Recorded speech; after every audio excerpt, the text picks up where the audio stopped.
Well, hello guys, how are you tonight? I'm just wondering if maybe you guys out there have noticed some things about the government, companies, small businesses even. They're becoming very controlling, especially the governments.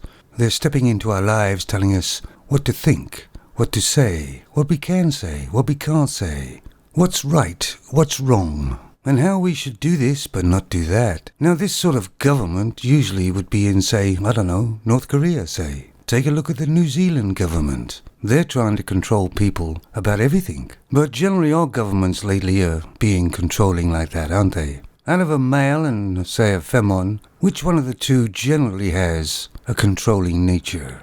Usually it's the femon, isn't it? You look at a man who's been married, say, 15 years to a femon or a long-term relationship. The femon is the controlling one, generally speaking. And it's funny, really, because nearly in every divorce court that the femon is probably brought forward to get divorced, because they are the ones that generally ask for it, it's the man who always is the controlling, abusive partner. Those are the two words they always seem to use in divorce court for the man. Just in my family alone, mostly all the femons in my family are control freaks.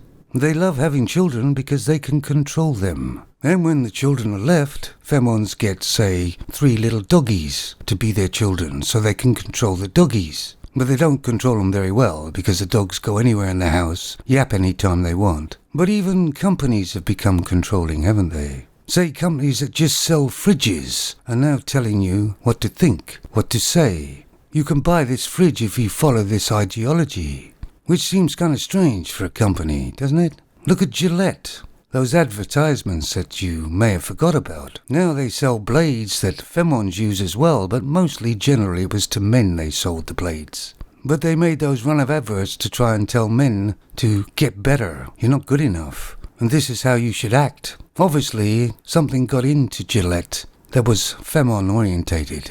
Obviously, quite a few of them, because the femons have a controlling nature. Because generally speaking, it's not a very good business move for a company, because you're alienating a lot of your customers. And you could tell it was femon orientated because it used the shaming tactics, as all femons use, towards men. The gaming industry kinda went that way too. Instead of just selling games to people that enjoyed playing them, there's always a message in the games now. And the games generally are terrible anyway. Hence, that's why the gaming industry is in a disastrous mess. And who just recently got into the gaming industry in great numbers. The trouble is with femons being so controlling. It's basically true what the saying is, don't do what I do what I say. Because femons will give advice to somebody else in their life when their life is a complete mess. For some reason, femons think they know best about everything. And generally most femons don't even live in the reality world. They live in a little bubble of their own. And they are the last person that should be given advice. But I got a link to a kind of a story here, a little one. Now I don't know whether Superdrug is all over the place or is just in the UK. But a very long time ago it was quite a good alternative to, say, Boots in this country. And it did get quite a few branches around. But then they went woke. Obviously something happened to Superdrug and it was taken over by mostly femons. Because they sold only pink bags. When you bought something, you got choice of a pink bag or nothing. Generally they wanted men out of there.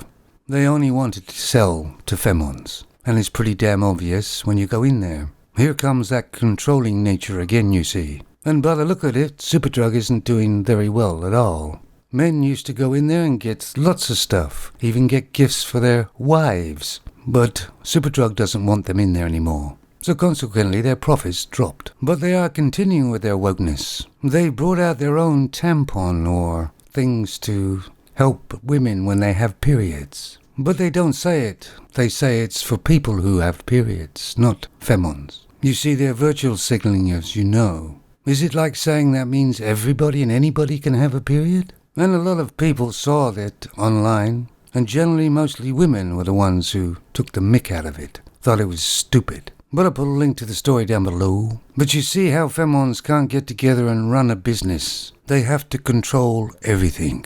Femons haven't just become control freaks, they've always been that. And when I say freaks, I mean obsessive controlling. I don't think the future for Superdrug is very bright. If I were you, I wouldn't buy any shares. Some men suffer from a disorder as well. It's called possessive. That's different than controlling. So, has any of you guys out there ever had a controlling girlfriend at some time? Maybe a controlling mother? And if you were terribly unlucky, a controlling wife? Let me know in your comments, guys. You take it easy now.